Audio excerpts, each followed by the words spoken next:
Team India గడిచిన 3 ఏళ్లలో 3 ICC ట్రోఫీలను అందుకుంది.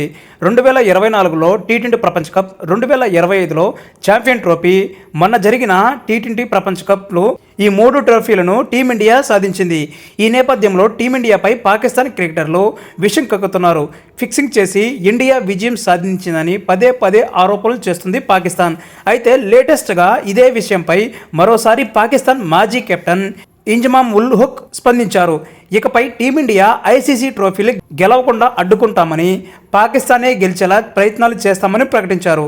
2027 నుంచి వరుసగా 5 వరల్డ్ కప్లు పాకిస్తానే గెలుస్తుందని సంచలన ప్రకటన చేశారు. కుట్రలు చేసి ఇన్ని రోజులు ఐసీసీ ట్రోఫీలను టీమిండియా గెలుచుకుందని బాంబు పేల్చారు.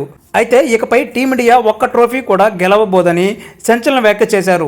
2027 నుంచి టీమిండియాకు ఒక్క ఐసీసీ ట్రోఫీ కూడా దక్కకుండా అడ్డుకుంటామని చెప్పుకొచ్చాడు. మరో 10 సంవత్సరాల పాటు టీమిండియాకు టైటిల్ రాకుండా అడ్డుకుంటామని హెచ్చరించారు. అదే సమయంలో పాకిస్తాన్ వరుసగా 5 వరల్డ్ కప్లు సొంతం చేసుకుంటుందని పేర్కొన్నారు. వచ్చే 10 సంవత్సరాల పాటు ప్రపంచ కప్ను పాకిస్తాన్ శాసిస్తుందని షాకింగ్ కామెంట్స్ చేశారు. రంజాన్ కంటే ముందు తాను ఈ మాట ఇస్తున్నానని వెల్లడించారు. ఇక ఇంజమాన్ ఉల్ హక్ చేసిన వ్యాఖ్యలు ఇప్పుడు దుమారం రేపుతున్నాయి.